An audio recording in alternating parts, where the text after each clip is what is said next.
The final batch of militant fighters prepares to pull out of the old city of Homs as part of a ceasefire deal with the Syrian government.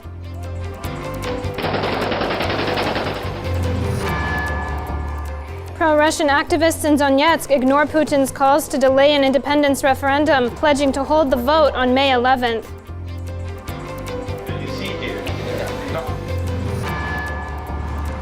And Kiev continues its military operation in eastern Ukraine, retaking the city of Mariupol.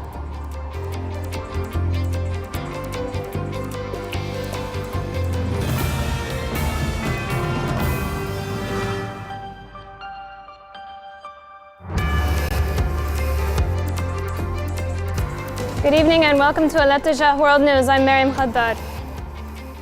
The evacuation of militant-held parts of Syria's old city of Homs is continuing under an unprecedented deal, which hands back control of the central city of Homs to the government, leading to the total liberation of the area just weeks before the much-anticipated presidential election. When I leave, remember that I did my best to stay. This is one of the graffiti written by militant groups on the walls of the old city of Homs, before being forced out in an agreement to save drained civilians entrapped inside, in addition to saving what remains of the districts under militant control. The evacuation began at around 10 a.m. with 3 buses carrying civilians and fighters, some of them wounded, departing from the devastated old city. Carrying their rifles and small bags of belongings, hundreds of exhausted Syrian militants withdrew from their last remaining so-called stronghold in the heart of Homs, surrendering to the Syrian government a blood-stained city that was once the center of the armed insurgency against the Syrian government. The exit of some 1,200 fighters and civilians marks a de facto end of the armed opposition in the war-shattered city of Homs. Syria's opposition has tried to spin the truce as a victory over the government, but handing over control of the city is in fact a clear strategic setback for the militant groups. Gaining virtually full control of Syria's third-largest city is a major win for Syria on multiple levels. On the military front, it solidifies the government's hold on a swath of territory in central Syria, linking the capital Damascus with government strongholds along the coast and giving a staging ground to advance against militant-held territory further north. It was a bitter moment for the exhausted militants, who had pledged to fight to the end in 13 neighborhoods in and around the historic quarters of Homs, but the Syrian army, which vowed to cleanse Syria of armed insurgency, has delivered on its promise. The Syrian Red Crescent was also active on the scene as teams of the Syrian NGO moved wounded civilians to receive urgent medical treatment. Politically, gains on the ground boost the Syrian government's hold on power as the country's first multi-candidate presidential election draws near.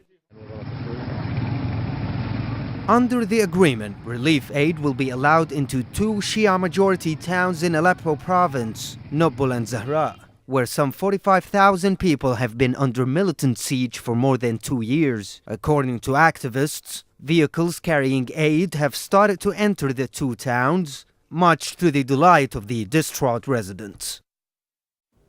A massive explosion in northern Syria leveled a hotel along with several other buildings in a government-held area, killing at least 17 people. Syrian state television said the blast struck on the edge of a contested old neighborhood in Aleppo. The hotel has been identified as the Carlton Hotel, located next to the city's ancient citadel. Military experts pointed out that militants used a vast network of tunnels, as well as a huge amount of explosives to carry out the attack. The Islamic Front militant group claimed responsibility for the blast.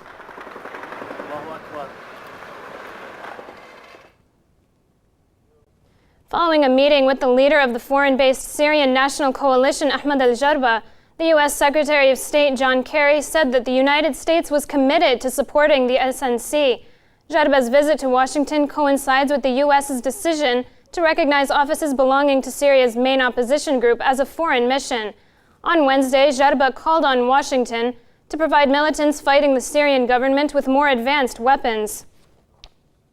We have obviously an important meeting today with the Syrian Opposition Coalition, and I'm very pleased to welcome to the department someone who understands better than anybody the stakes in the struggle in Syria and the fight against extremism. President Jarba and I have met many times. We've had difficult moments in this journey, but we are committed to do our part to support the moderate opposition in its efforts to provide a legitimate voice to the aspirations and hopes of the Syrian people. Washington is also stepping up pressure against the Damascus government by slapping sanctions on 6 senior Syrian officials, including President Bashar al-Assad's strategic affairs advisor. The sanctions also targeted 2 state-owned oil refineries. The U.S. has now imposed sanctions on nearly 200 Syrian individuals and entities since the beginning of the unrest in the country over 3 years ago. Let's get some more perspective into this Homs deal with Alia Ali, a political activist who joins me via Skype from Latakia. Now, what makes this particular arrangement between the Syrian government and opposition groups different than previous ceasefires? Good evening. Well, this arrangement follows a series of victories achieved by the Syrian Arab Army on the ground, all over Syria, especially in Homs, the 3rd major city in Syria. Like, for example, Al-Qusayr, Al-Husn, and Az-Zara, they were all very strategic areas that belong to Homs. So these series of victories give the importance and significance of this arrangement that the Syrian government now has a real weight on any deal of this kind. Now, we've received reports that militant withdrawal from Homs will be postponed until an aid convoy arrives in Nubal and Al-Zahra. Could that jeopardize this deal? Well, it's not jeopardizing. Again, this actually means that the government is imposing its own conditions on the deal or on the arrangement and trying to cut any maneuver of the opposition or marginalizing the opposition. Actually, there were many reports that there are some convoys have just started to Nubal and Zahra, and many kidnappees from Nubal and Zahra and Latakia countryside were set free according to this arrangement. So basically, it's very unlikely to be jeopardized, the arrangement. Now, concerning Ahmed Jarba's call for more efficient weapons to be provided to Syrian militants, to what degree would this tip the scale of power on the ground? Well, as a matter of fact, since day one, the opposition fighters that are receiving and are being supported by highly advanced weapons since day one. So basically what Jarba is saying, or any other opposition figure are saying now, is just to justify their loss on the ground. That they're telling their people that, okay, we had a shortage of weapons, that's why we lost. It will not really have an impact on the field because they are having highly advanced weapons since day one, so it will not really change anything. Now, with presidential elections fast approaching, what scenarios can we expect in the lead up to those polls? Well, the scenarios now that since we're having elections, so the government should control the major cities so to allow people to vote. Basically, Aleppo, Damascus, and Homs now. So there will be some really rapid series of achievements, but unfortunately, it will be counterparted by terrorist acts like explosions, like what happened now in Aleppo, what happened today in Carleton in Aleppo, or what's happening every day all over Syria. So there will be really serious attempts to control the major cities in order for people to vote, and that's very, very likely to happen now. So you're saying that an escalation in violence is possible now? It is, unfortunately, it is possible, but on the other side, an escalation of victories is also very likely. Well, how will a victory for President Bashar al-Assad affect the fighting on the ground, with regional and Western states working tirelessly to overthrow his government? Well, actually, since the whole uprising came up, the major thing that focused on these powers focused on is for the President Assad to step down and for the regime to be toppled. And we're now on the fourth year almost of this huge barbaric invasion. What they're saying that there's no major control of the opposition fighters, that they were supported really massively by these powers, but they didn't have any major victories on the ground or controlling on the ground. So it's very likely that these powers will stop jeopardizing their assets on the ground. So it's very likely that they will stop the support or lessen the support, whether in weapon or in media or whatever, and that will end up by desperate fighters, like what happened today in Homs. They were desperate. They didn't have any weapons. They didn't have any media coverage. They didn't have anything. So they had either now or never, just like either surrender or die. All right, Alia, Ali, thank you very much for joining us. Thank you.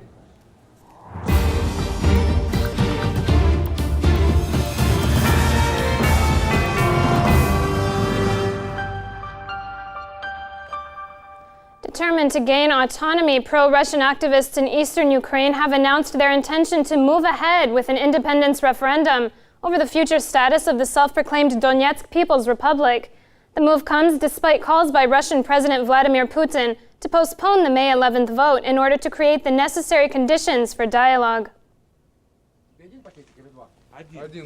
It seems not even the Kremlin can stand in the way of pro-Russian separatist plans for autonomy in eastern Ukraine, as a referendum on the future status of the self-proclaimed Donetsk People's Republic remains scheduled for May 11th.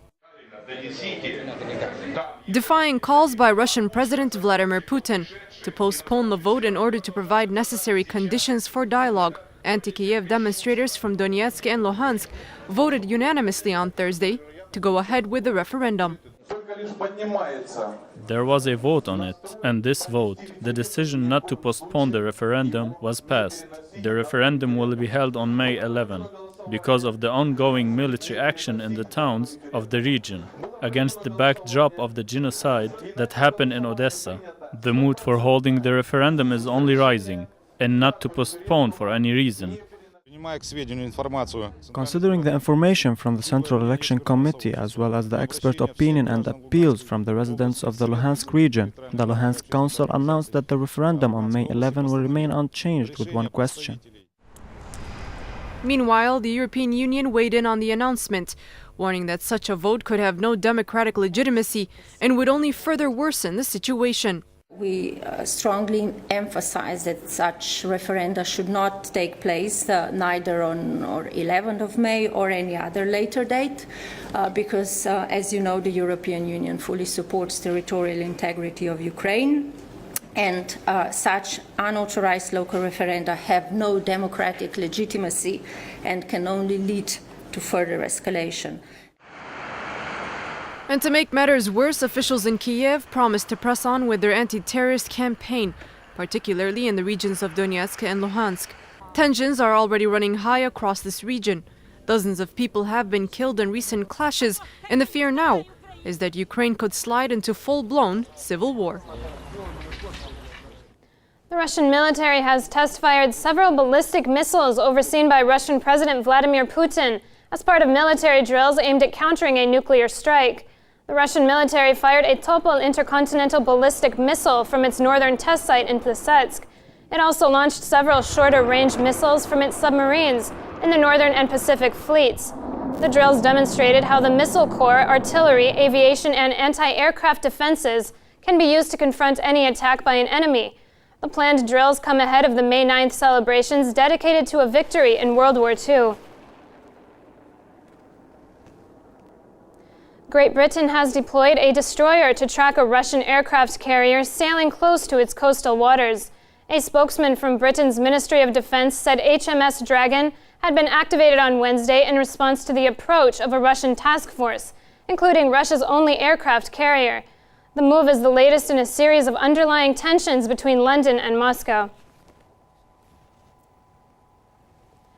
Moscow has called NATO's Secretary General blind after a statement he made denying Russian troops withdrew from the Ukrainian borders.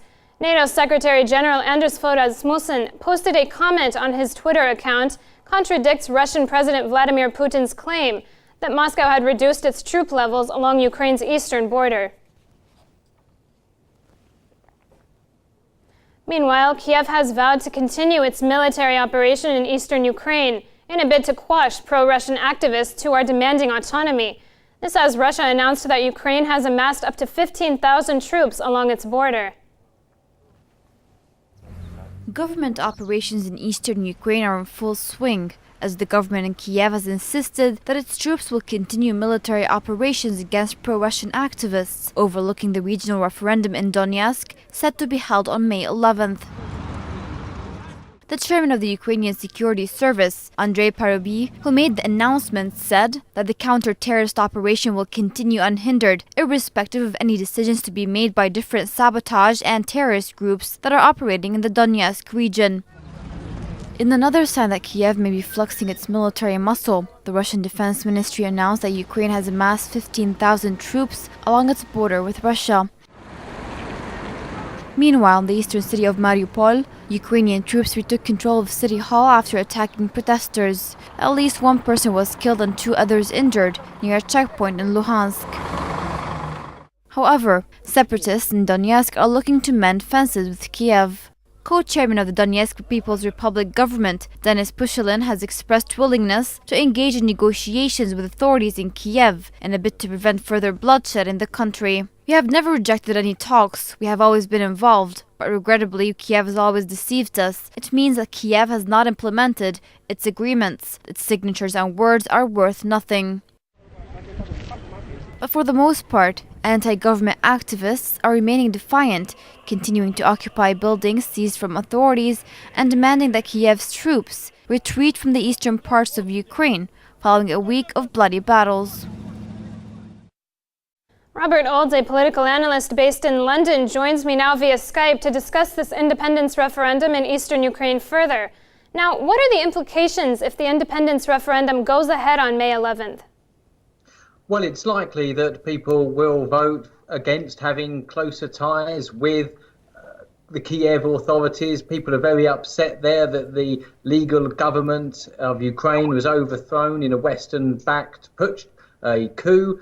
And so really people are wanting to express their desire to have either a federal structure in Ukraine where the regions have more rights, or of course have closer ties with Russia, which does make economic sense. Now, what the Kiev government is trying to do is trying to provoke Russia into intervening in Ukraine, Russia trying to protect Russian citizens who are being persecuted by the military operations taking place against the Donetsk region. Because they want then the West to be engaged in a war with Russia, which would of course be a very damaging and very dangerous prospect. So the Kiev government is really trying to provoke the people in the east of the country and using the armed forces against its own citizens, the citizens of their own country, who of course don't recognise the illegal government which is actually running large parts of Ukraine at the moment and is based in Kiev. So really what needs to happen is the Kiev government, instead of sending the army against its own people, needs to really start listening and engaging with the people in the east of Ukraine and stop trying to provoke Russia. Russia is already being provoked enormously. Troops are being moved up to the border of Russia in many countries that were once in the Soviet Union, and of course regular flights along the Russian border of NATO forces. This is very provocative, and Russia is of course feeling threatened by the Western military build-up on its borders, and of course the fact now is that Ukraine is being brought into the Western orbit, and there is the possibility that there will be close military ties between Ukraine and NATO, the European Union and America, and that is threatening towards Russia, considering Russia's history and of course we're approaching the anniversary of the Second World War, where Russia suffered dreadfully as a result of a Western invasion of their country, led by the Germans, of course, during the Second World War, which the Russians managed to largely defeat. So really have to understand the sensibilities of the Russians, and especially the people in eastern Ukraine who want to keep their close economic, political and cultural ties with Russia. Well, so what do you think would be the necessary condition for dialogue, especially with the Kiev government continuing its so-called counter-terrorism operation?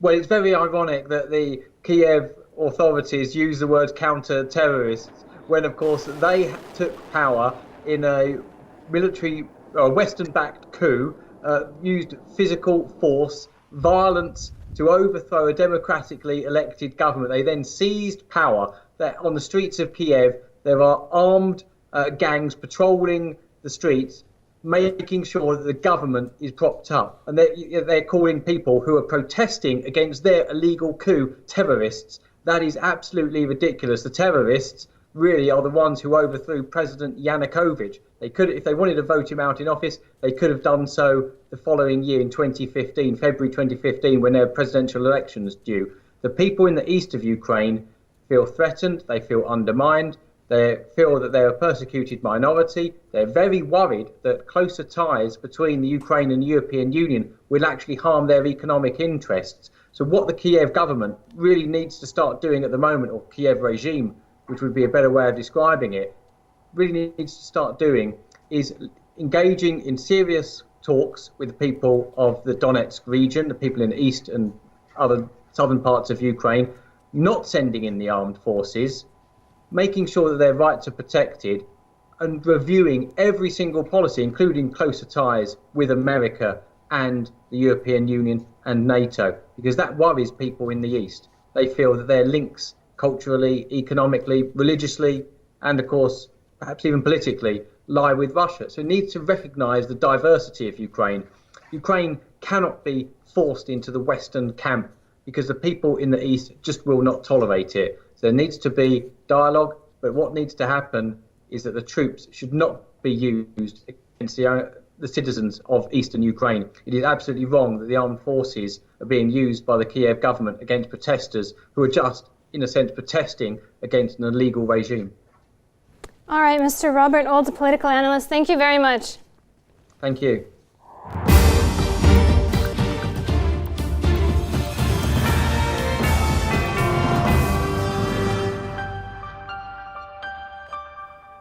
A report by the American Fox News Channel has once again provided indisputable facts that the U.S. government was behind the creation of Al-Qaeda, which has been wreaking havoc in the Middle East despite Washington's so-called war on terror in the region.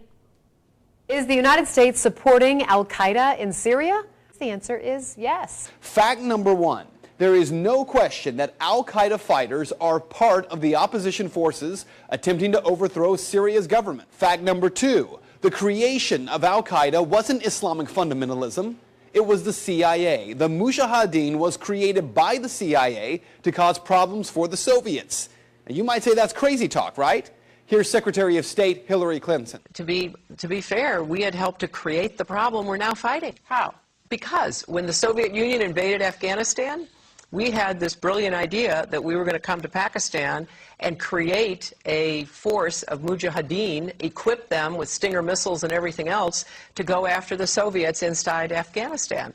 And we were successful. The Soviets left Afghanistan, and then we said, great, goodbye, leaving these trained people who were fanatical in Afghanistan and Pakistan, leaving them well armed, creating a mess, frankly, that at the time we didn't really recognize. We were just so happy to see the Soviet Union fall, and we thought, okay, fine, we're okay now. Everything's going to be so much better. Now you look back, the people we're fighting today, we were supporting in the fight against the Soviets. So it's not a conspiracy theory, it's history. And it's history that's being repeated in Libya and now in Syria.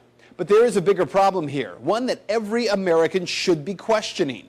We're fighting Al-Qaeda in Afghanistan, but we're also bombing Al-Qaeda targets in Pakistan and in Yemen.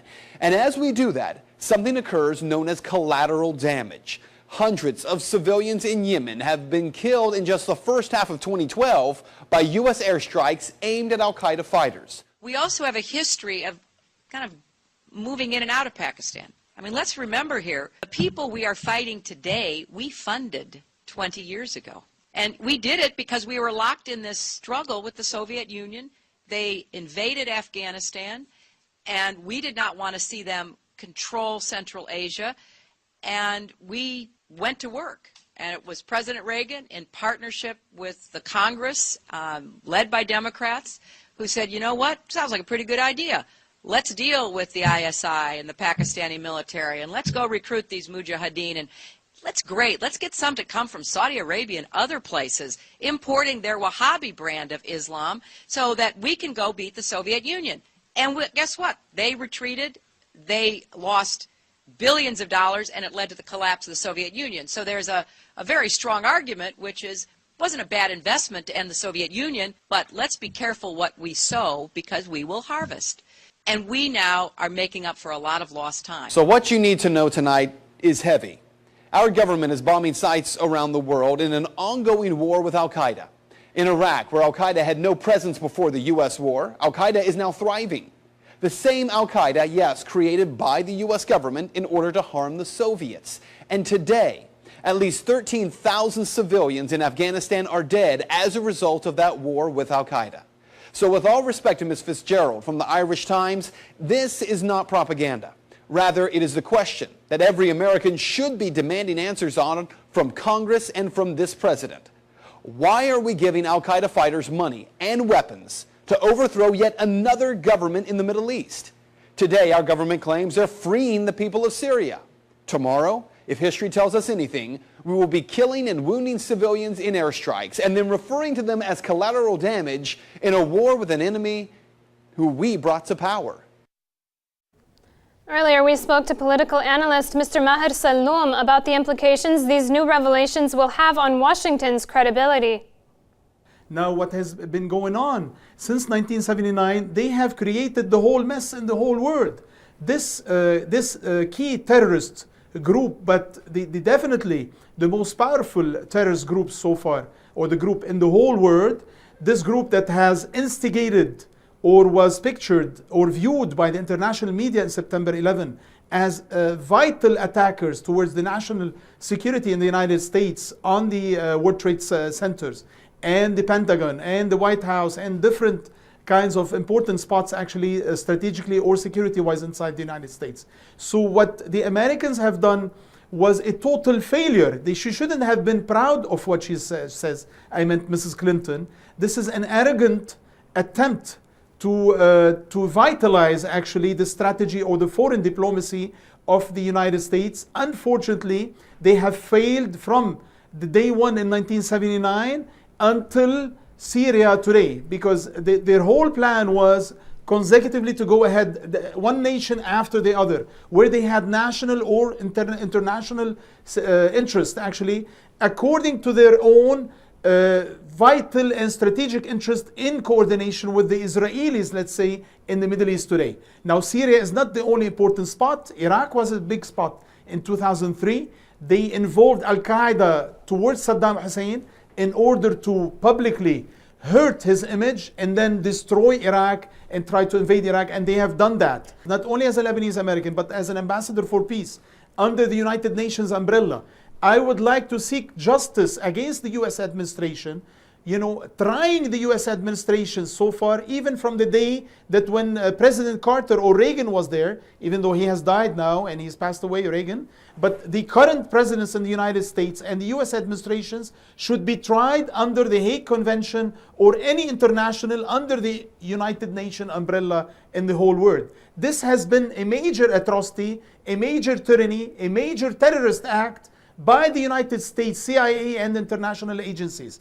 We should try that, not only try it, but we should take them to courts internationally. And I believe personally, as an American citizen, they owe me a lot, and they owe the whole world, not only the Americans, but the Arab world and the Islamic world at large. They'd like to export concerns and issues that they believe in, and they like to apply it inside their own country, the United States. But they have done any... Stay with us at Al-Ittijah World News, still to come. This special relationship, we take a look at Tel Aviv's espionage activities against the U.S.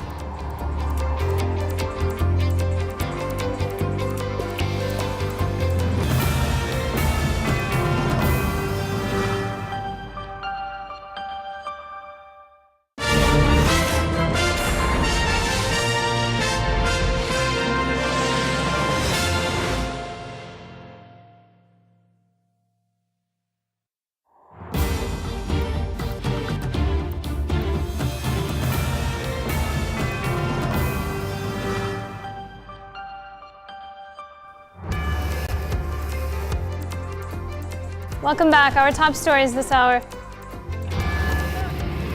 The final batch of militant fighters prepares to pull out of the old city of Homs as part of a ceasefire deal with the Syrian government.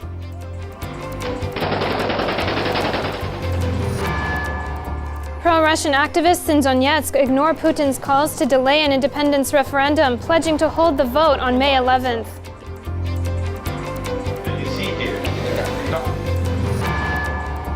And Kiev continues its military operation in eastern Ukraine, retaking the city of Mariupol.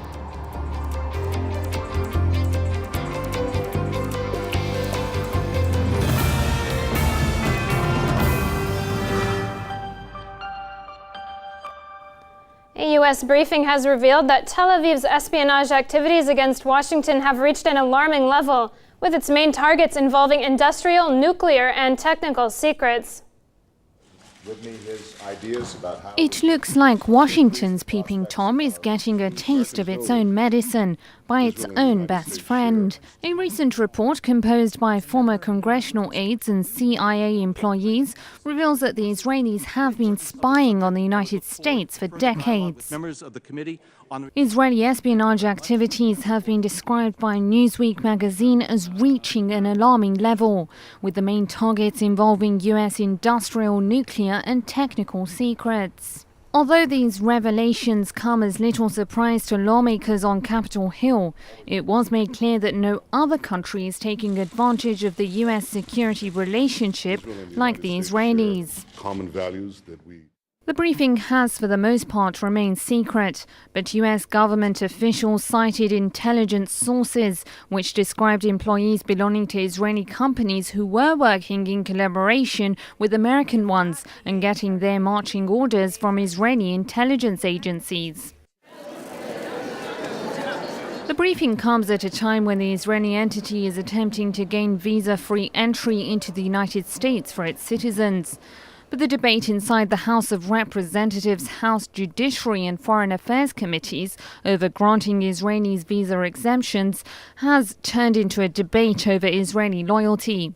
Israeli Foreign Minister Avigdor Lieberman, for his part, has rejected these allegations, adding that Tel Aviv has learnt its lesson from the case of Jonathan Pollard, a U.S. naval analyst who was sentenced to life in prison in 1985 for spying on the U.S. for the Israeli entity. Same mistakes that plagued my case. U.S. National Security Advisor Susan Rice will be meeting with Israeli officials in high-level discussions on Thursday. Most experts assert, however, that for the time being at least, Tel Aviv's espionage activities are unlikely to affect its special relationship with Washington. Now off to Bahrain, where a court sentenced 12 anti-government protesters to prison terms of up to 15 years. Over allegations of violence against Saudi-backed security forces. In yet another sign of human rights violations, a Bahraini court has sentenced 12 anti-regime protesters to prison terms of up to 15 years, amid an ongoing harsh crackdown on the country's popular uprising. The 12 young men were reportedly charged with attacking the regime's Saudi security forces during anti-government protest rallies in the Sanabis and Ali villages of the Persian Gulf state. According to a statement by the country's main opposition bloc Al-Wifaq, 2 of the men were handed 15-year sentences, 5 were issued 10-year terms, 4 received 5-year sentences and 1 was ordered to serve 3 years behind bars. Al-Wifaq further described the sentences as oppressive, saying the judiciary's series of harsh sentences will only further complicate the situation and deepen the crisis. Al-Wifaq also urged the international community to adopt a practical stance, rather than just expressing concern. It is time the international community realized that the Bahraini regime is not willing to abandon its repressive policy. The ongoing arrests, killing, terrorism and tightening on freedom of expression all reveal the true image of the regime. Scores of Bahraini political activists have already been incarcerated for organizing or taking part in anti-regime demonstrations across the oil-rich monarchy, which is supported by a number of Western advocates of democracy, particularly the US and Britain, despite its appalling human rights record.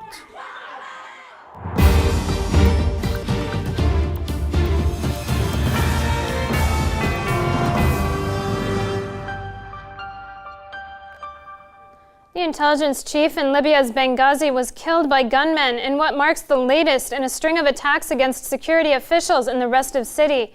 Spy chief Brahim Senussi was shot as he drove his car, but the police say no one has been apprehended in the assassination. Meanwhile, rebels in eastern Libya have rejected the appointment of the country's new prime minister. This comes as a blow to a recent deal with Tripoli, aimed at restoring vital oil ports controlled by militia groups.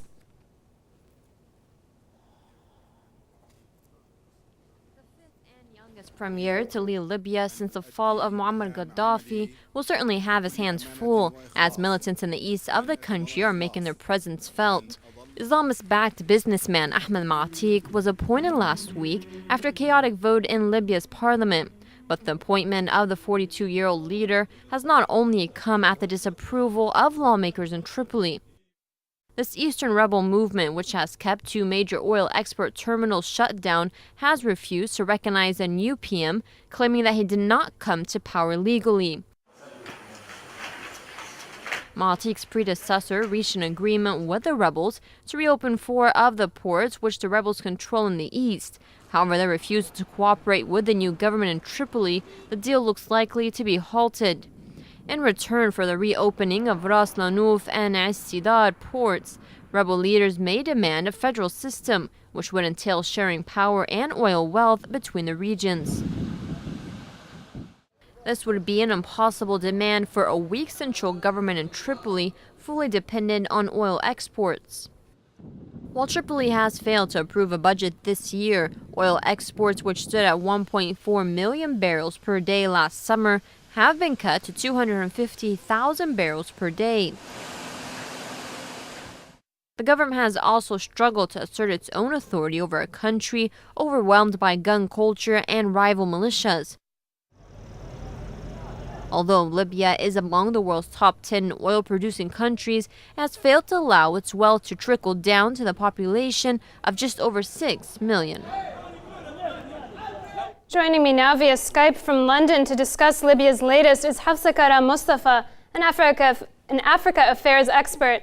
Now, will the rebels in the east uphold that previous agreement to reopen some oil export terminals under their control?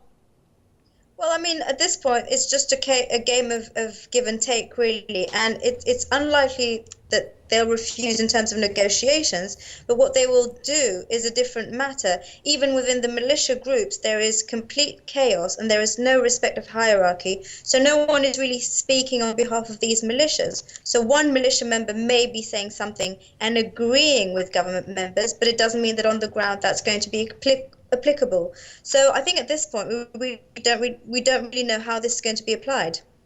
Well, how successful can we expect further talks to be over the larger Ras Lanuf and As-Sidar export terminals? Again, this is a difficult one because it's hard to establish who the militia groups are and who their leadership is. At this point, these are just groups, various groups with very different demands, with very, very different ambitions as well. So whilst some of them may think wise to speak with the government to negotiate, others might refuse. And so ultimately it's going to be a question of what advantage there is for them to actually agree to negotiations. Now at this point they have incredible leverage with this sort of blackmail that they're using with the oil revenue. I mean, they're depriving Libya of around $100 million of revenue daily. So their power in terms of the leverage they have on the government is immense. And actually, if they give in, they're sort of allowing some of that power to be relinquished. So it really depends of what advantages they can gain from this. And at this point, there doesn't seem to be any for them, in which case this is unlikely to be resolved anytime soon. Well, do you think Tripoli has effectively lost control of these eastern regions?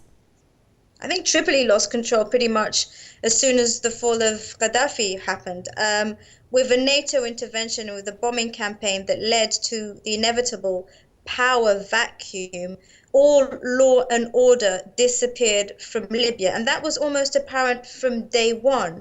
So the idea that Tripoli has lost control, I mean, it's a slow process, of course, and it wasn't very visible in the immediate euphoria of the killing of Gaddafi. Having said that, the process of Somalization, as we'd call it, the sort of failed state process, has well and truly started, and Libya is really on a downhill spiral.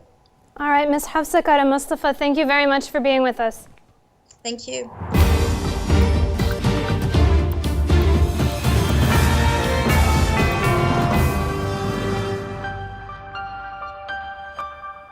Yemen's defense ministry has announced that government forces have captured a key al-Qaeda stronghold in southern Yemen. A Yemeni official said an agreement was reached between local tribal dignitaries and al-Qaeda militants in the town of Azan, allowing insurgent fighters to withdraw in order to spare the city bloodshed and destruction. The latest move is part of a large-scale operation aimed at flushing al-Qaeda out of southern Yemeni towns. Staying in Yemen, where we're following a string of attacks against foreigners in the country, the U.S. has closed its embassy in the capital, Sana'a. Police were deployed along all roads leading to the embassy and conducted thorough inspections of vehicles in the area. The spokeswoman for the U.S. State Department said the embassy would be temporarily closed to the public as a precautionary step. The United Nations has issued a report in which it condemned what it called crimes against humanity committed by both sides in the South Sudanese conflict. The report also said widespread and systematic atrocities, including mass killings and sexual slavery, were carried out across the war-torn country, including in UN compounds. It goes on to call for those responsible to be brought to justice.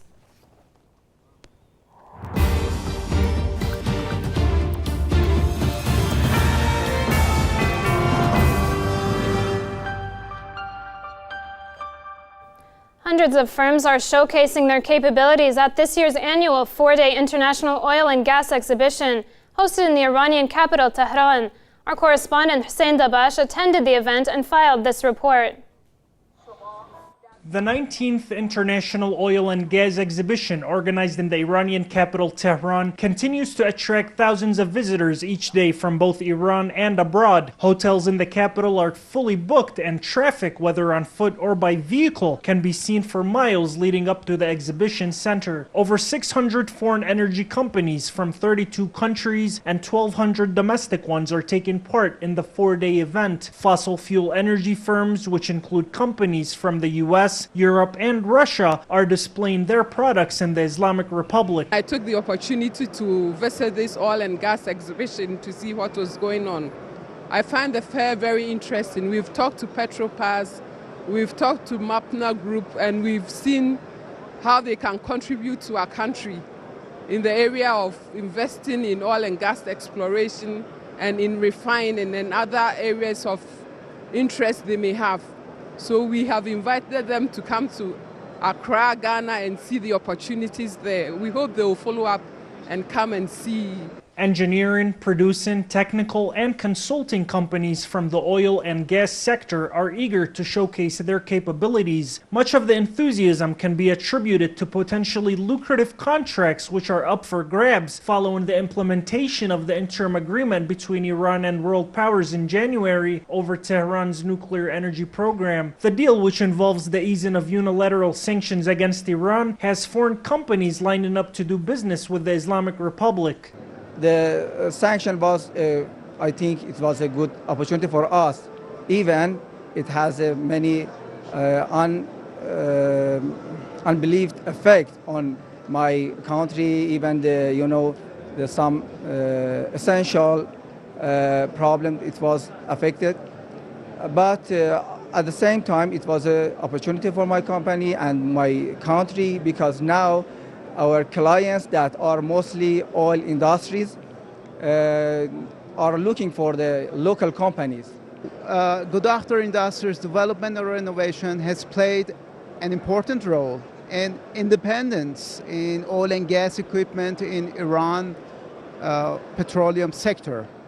And we try to continue this way so that we are less dependent on Western companies.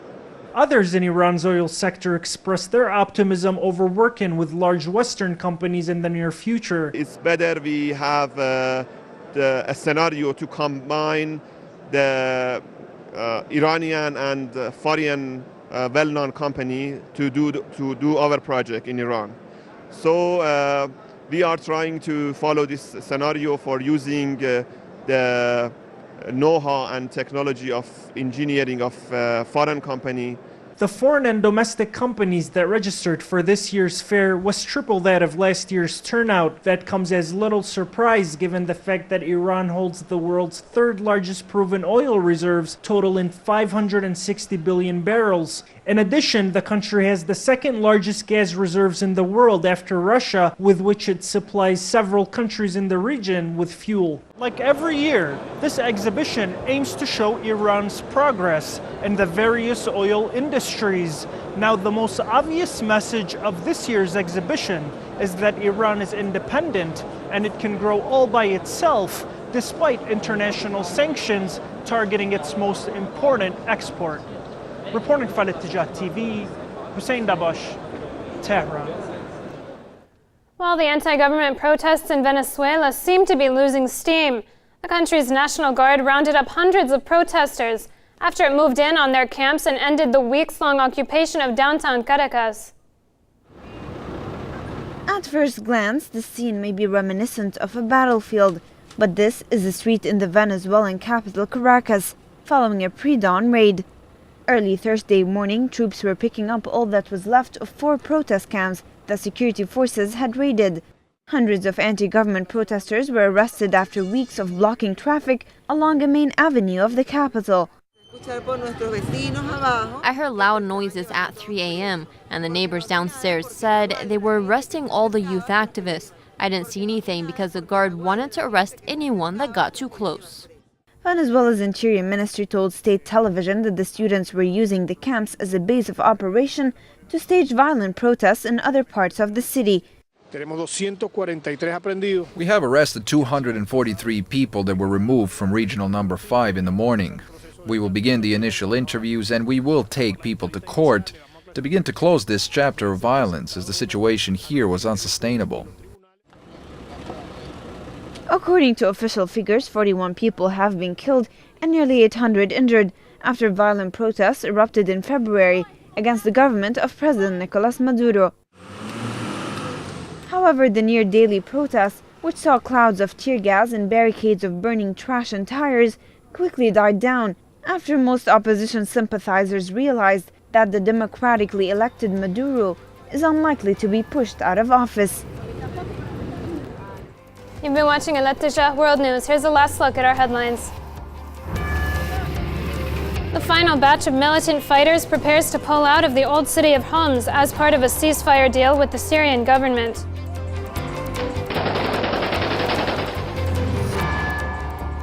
Pro-Russian activists in Donetsk ignore Putin's calls to delay an independence referendum, pledging to hold the vote on May 11th.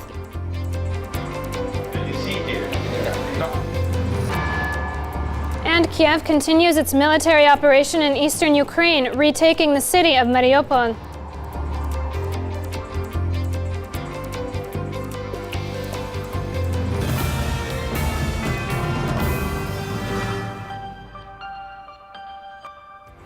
That's all for now. Have a good night.